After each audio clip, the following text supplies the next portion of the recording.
Lou Merloni, how are we doing down in spring training? Well, let's see. I don't know, about 70 degrees. I got a big league Wago. Be on Nesson tonight at 6:05 with a pig on the mound. I'm feeling pretty good. That's the good life, Lou Merloni, the life you have earned and deserved, my friend. I appreciate it, Fitzy. And I think I predicted it. I said, he used to be known as Angry Lou. I get a feeling when we talk to him at 4:30, it's Happy Lou because you mentioned it. It's spring training. We're getting close to the opener next Thursday. You're doing games. You got a game for us tomorrow at 1 o'clock. Yeah.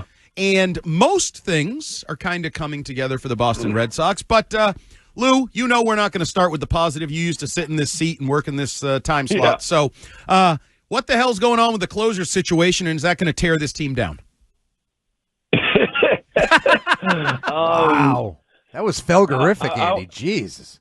Yeah, I would say, I don't know. You guys saw the comments yesterday from Liam Hendricks. Oh, yeah. I think it's pretty realistic that Aroldis Chapman will be your closer. And I think that Hendricks it's interesting, came in for one hitter, right? Like trying to figure out what that role may be. But you kind of forget the guy missed an entire season because he had cancer and came back into Tommy John, So he needs some time. And maybe you kind of give him that sixth inning, down a couple runs or down a run. Give him some confidence in him trying to find himself in this first month of the season. But it kind of points to Chapman really kind of taking over that closer role. But I wouldn't be surprised in certain nights where you see guys like Slayton or even guys like Whitlock. To me, all three of those guys are throwing the ball real well. So I know closer by committee nobody really likes, but that's usually because you don't have a single closer and you're just trying to mix and match. But all three of these guys can finish games. Is the closer for this team long-term on the team? Long-term, meaning all by season. September? Yeah. Yeah, I think so. Oh. Yeah, I think so. I mean, I wouldn't be surprised at all if Hendricks all of a sudden wakes up in June and you start seeing 96, 97, and he's dominant in the 6th and 7th, and maybe they make a move because it's still there. We'll see what happens.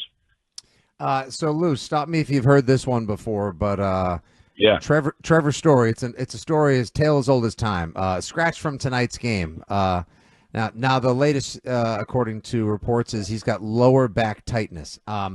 I'm still hoping against hope. Even Bregman said one of the most important pieces and keys to this team this year is Trevor Story. But with the question marks at second base, and now some of these issues, almost missing every other game or every third game with some issues over at short, you think there's a chance our guy Marcelo Mayer might make this team out of camp after all? I don't. Unless unless it's more serious than that. I think Marcelo Meyer's had an amazing camp, and to be honest with you, the big three, he looks most comfortable, most relaxed than any of them. Of course, he came in with probably least expectations than any of them because of the injury and the lack of playing time at AAA. But I think his job, and he did exactly that, was to come up and show what he can do. I mean, he's still a very talented guy that, but I still think there's things, you don't just walk into camp and say, you hit good for 4 weeks, everything is fixed. They want to see some things. Last year, he really struggled against lefties. Last year, he really struggled against off speed. And I'm not so sure 4 weeks dismissed that. They could be happy that he's worked on it and gotten better at it. But I still think they want to just see it a little bit more. Now, if they need him, I think that they're confident that, we're in a pretty good spot because he's still a pretty good player. But I don't see it coming out of camp. But I think you're going to see him before the year's up. I don't think there's any question. You're going to see all three of them before the year's up. Lou, we were talking 6-man rotation at some points in the winter, and then as we enter, and now it's like, well, they got 3, and we're kind of figuring out the back end of the rotation. I'm intrigued because I like Steve Buckley, like a good local story. You must like a local story because you are one. Sean Newcomb, the kid from Middleborough, sounds like he could be the 5th starter, at least to start the season. What have you seen from him, and do you think that's what's going to happen? Yeah, I do, actually. I think last night he threw the ball real well and might have made the team. Richard Fitz is a guy that from day one has kind of taken that job to me as one of the 4th starters or the next guy up, and there's been injuries. So he's on this rotation. And I think between Priester and Newcomb, Priester the last couple of outings looked a little nervous, like a little bit like, wow, we got a shot at making this team, and hasn't really been himself. And he's been okay. But I think Sean Newcomb's come here and throwing the ball real well. I think he's another lefty. Could match up well Game 5 out in Baltimore against their lefties. And then you still got 2 guys coming back in probably 2 or 3 weeks. Now, the thing is that Newcomb's out of options. So you want to call him up for 2 weeks to send him down and possibly lose him in waivers. But I think there's a way to kind of keep him around for a while if he's pitching, because if Chapman is your closer, Core's been talking about needing a third lefty in your bullpen. I mean, if the starters are healthy and this guy's still here throwing the ball well, you're not going to just lose him, and you might be able to move him out there. So I think he's in a good spot to make this team.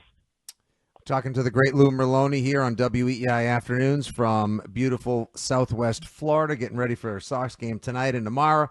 Lou, so a lot's getting made of how come the Sox haven't signed Crochet yet? You know, if he pitches a couple of good games and he doesn't want to negotiate, the price is only going to go up.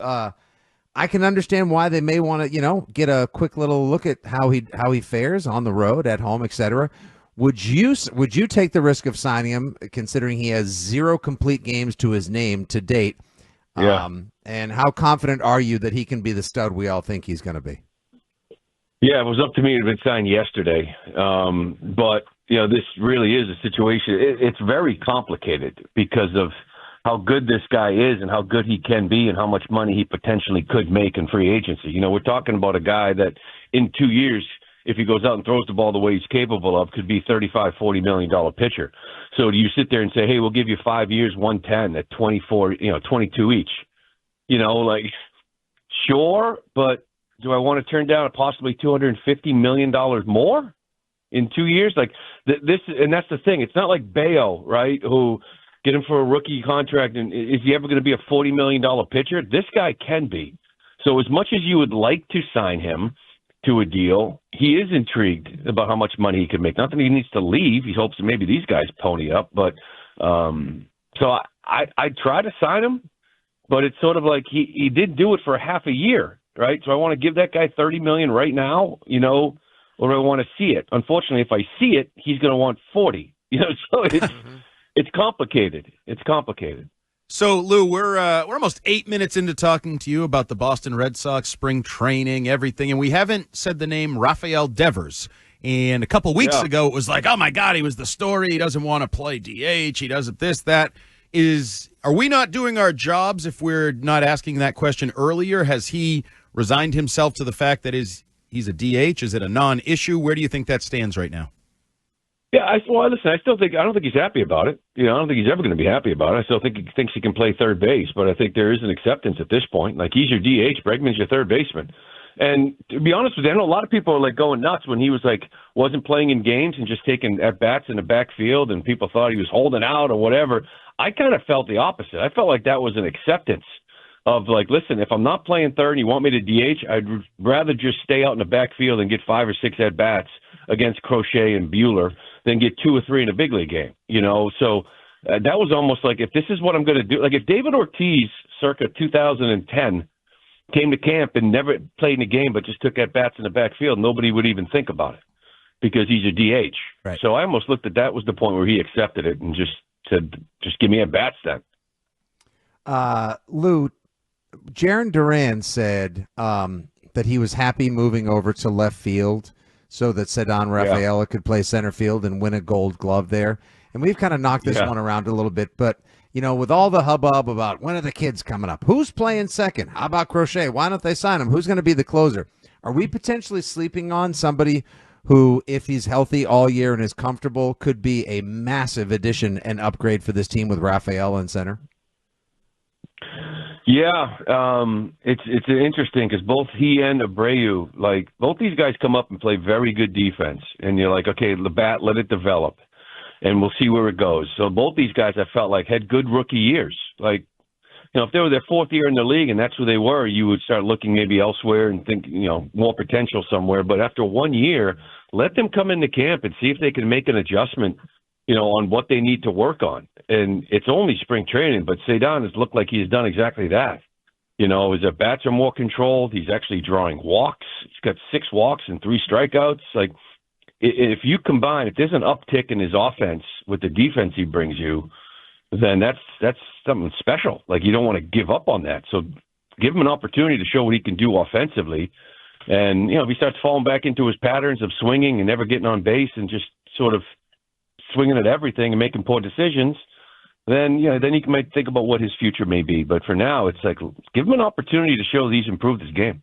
Lou, as we get ready to watch you on Nesson analyze this baseball team over the course of the season, I feel like it literally could be one of the most interesting teams in baseball. The upside, the upside of the rotation, the upside of the lineup. It's like this could be a 95-win team that is a World Series contender, but also the downside is like, well, if they get a couple injuries and some of the guys you're projecting to do certain things, like Casas hit 40 bombs and 120 RBI, are a shell of themselves, then maybe they're not even a really good baseball team. So what's the biggest strength of this team right now? If you had to pick one thing and said, you know what, they are absolutely going to be very good here, and what's your biggest question mark heading into the season?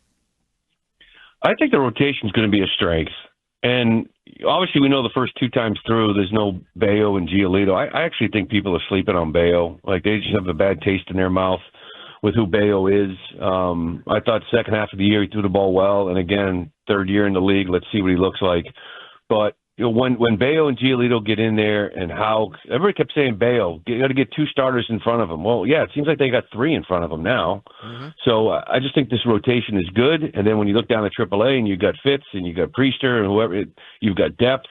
I think it's going to be the pitching, but I still think this offense is going to bang too. Last looks on Walker Buehler. He's been the guy that I've been most excited about. I just have a quiet confidence in him the same way that he seems to have so much confidence in the way that he's going. Like he looks like he knows he's got it again. I know he's had a lot of surgeries. Yep. I know he had a rough last year, but then he rounded into form at the end of the season and obviously was great again in the postseason. He's 6 months removed from that. What's your feeling on what kind of season he could potentially have? It's all about health. I mean, I think he's had 30 starts twice in his career, and that's as advertised. Like everybody kind of knows that, right? But as impressive as Garrett Crochet has been, he has been just as, maybe more, just in the simple fact of how he's come out here and he looks like he hits every single spot. Like, and mechanically last year, he talked about how he was off and just couldn't find it. Coming back from Tommy John was hard for him. And this year, mechanically, whether everything is kind of in line and correct, but he's putting the ball wherever he wants with power. The breaking stuff is fantastic. He just looks like he's locked in here in spring training. So, but it's going to be, if he gives you 30 starts, you know what you have. Is it going to be 16, 18 of them, good ones? So it's just really about health with him. Lou, as a guy who remembers Bill Belichick bitching and whining about playing in Mexico, I'm going to ask you a question that I don't know if you can answer freely and honestly right now, but is it a good thing that the Red Sox are going to play some games in Mexico before the season? Are they excited about this? Is AC excited about this? What are the thoughts on the trip to Mexico? Hey, listen, it's always good to grow the game, right? I think everybody kind of has that feeling, right? But I don't know. We'll see who goes. Right. The first three starters aren't going. I know Devers isn't going. We know Story isn't going. Interesting, like Bregman, I asked him why he's going, and he said because it's a great ballpark to hit in, and he just wants to hit lasers. So I was like, okay, like this dude's like a psycho. You know what I mean? He just wants to hit. Every 2 seconds, he just wants to hit. But yeah, I do think it's. I think a lot of guys are wondering about the timing. Last year they went to the Dominican Republic, and it was like when they went there, and then they came back and had like a week to go before camp ended. This is going right into opening day, and I think that's a little bit strange and odd that people are wondering the timing of it. So, are people excited about it? I'm excited to get to Texas. That's what I'm excited about. I can tell you that right now. So hopefully we get through those 2 days and get home. Hey, Lou, last one. This one came from the text line. It was actually a debate that started on the midday show. We carried it over to the top of ours, and now we have to ask you.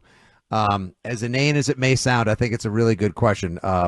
Text line wants to know, please ask Lou if a catcher is an infielder. Wow. No. Thank you. Nailed it, Lou.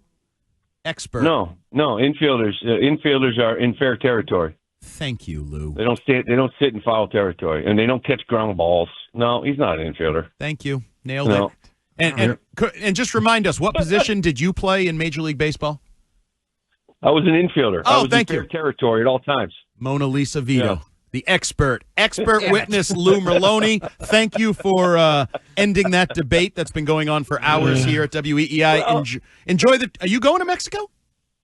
It's just, I am going to Mexico, but just keep in mind, it's just one man's opinion. You know what I mean? So, yeah, I'm going to Mexico. We got, TC and I got the game covered tonight on Nest, and I'm going to be with Joe Castiglione, Hall of Famer, tomorrow on the radio. Please tell me, Lou, one request. You know, in the honor and spirit of Rem Dog, you have to do a Buenas noches, amigos. Oh, yeah. Buenas noches, amigos. When we're out in Mexico, I know, big league Wago. We can get that going. We can get that going. And don't forget too, by the way, next Thursday's opening day. Nesson's coverage starts at 2:30. Look at this guy. He's a pro's pro.